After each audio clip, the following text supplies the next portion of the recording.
Jennifer, thanks for spending a few minutes with us. I know you're busy here. Warrior Canine Connection is part and parcel, tied to the hip with Team Foster. You're almost like a little bit of a marketing machine, right? Was that? Oh, I don't know about that, but right, with guys like this. Yeah, but we do. I mean, we are so grateful for their partnership and help and support. We place service dogs with wounded veterans, and as a nonprofit, obviously, we can't do that without great partners like Team Foster. Right. Every dog we place costs us about $30,000. We're kind of average in the industry, but we place those free with veterans and military families, and clearly that doesn't happen without lots and lots of support and wonderful partners like Team Foster.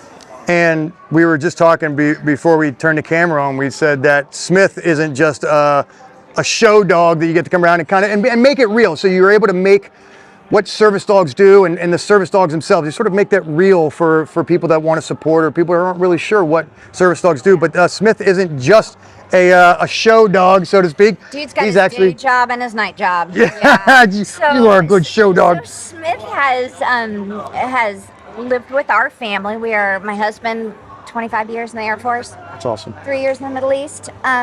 So I've worked with Warrior Canine Connection a little over 7 years, but about 5 or so years ago, Smith was placed with our family.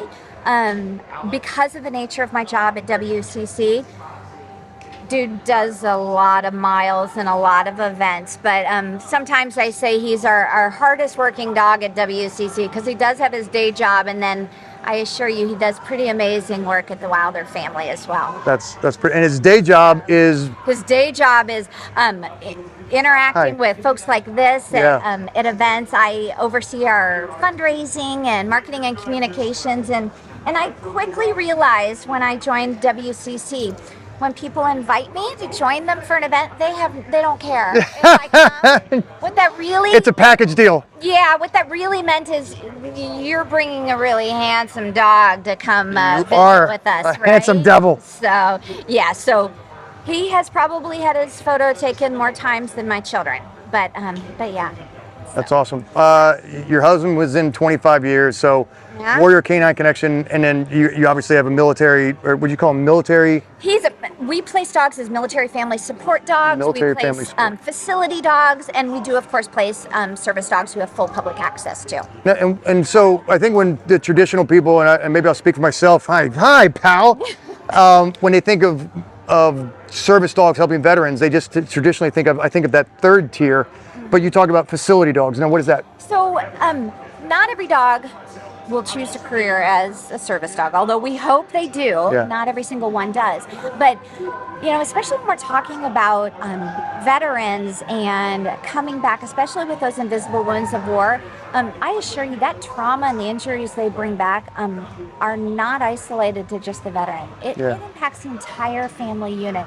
I mean, behavioral health referrals for military kids are through the roof. And so, while we may not provide a service dog for a veteran, to be able to provide our version of a therapy dog, which is a military family support dog to that entire family, can have huge value. Wow. Our facility dogs, our facility dogs that we place, we also do that in locations that, again, free of charge, but in locations where we serve high volumes of veterans. So we have dogs working at, hospitals, veterans treatment courts, that kind of thing. And that's their home. They have a handler who, they live with, but their day job is working at that facility, sharing the love. It's funny, people have thought for years that it's puppy kisses and magic that make this happen. And the truth of the matter, it's exciting to see that a lot of research is starting to emerge, that it is actually that, while you're smiling, while I feel great right now, is because, when you have those close interactions with dogs, it releases oxytocin, which is it's a hormone that releases in the brain, the opposite of adrenaline, bonding, connecting hormone, naturally occurring. And so, it's not magic. It's what makes us feel good and, makes us have smiles on our faces and our blood pressure reduced when we are petting these sweet little guys. Yeah, so when people talk about like the magic of what service dogs do, it's not just There's there's science behind it, but it's not just service dogs. And we were talking to another representative from Team Foster earlier, and I think that's one of the interesting things that I don't know the average person, myself included, recognizes is that it's not just that a dog, if you lose a limb, a dog can open the fridge door or something for you, but it's actually there's that science that helps you on the emotional level. Something simple as just having the unconditional love of a guy like you, right? Right. Well, I mean, think about it. We are not unique in the industry. Probably 60 to 70% of our placements are now with veterans with invisible wounds of war. So, and we actually have veterans who are receiving treatment help us in the training of these dogs. They're reporting decreases in their PTSD symptomology. Wow. Why?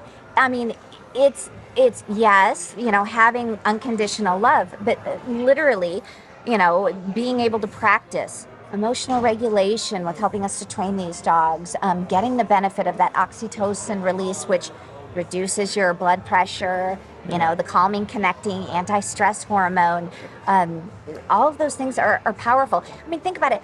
Why have we co-evolved with these little monsters for 35,000 years?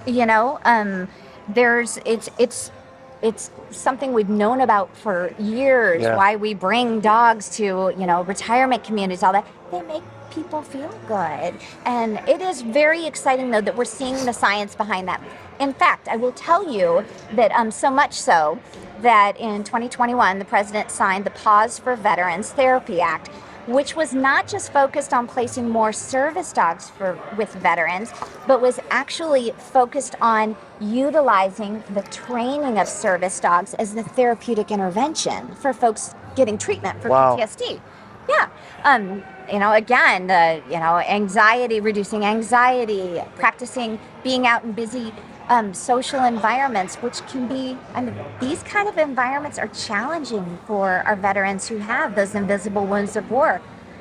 But in the mission of getting a dog ready for a fellow veteran who needs it, I guess I'll have to, take them out to the mall, on the metro, and in the kind of by focusing on making the dog successful and helping another veteran, they themselves heal, which is pretty good stuff. I mean, the way that we do our program, by the time we place a dog, they are not just helping to support the recovery process of one veteran. Yeah. By the time, Mr. Smith here was placed with our family, he had worked with dozens and dozens of veterans at Walter Reed as part of their recovery program from invisible wounds of war. I mean, that's a force multiplier.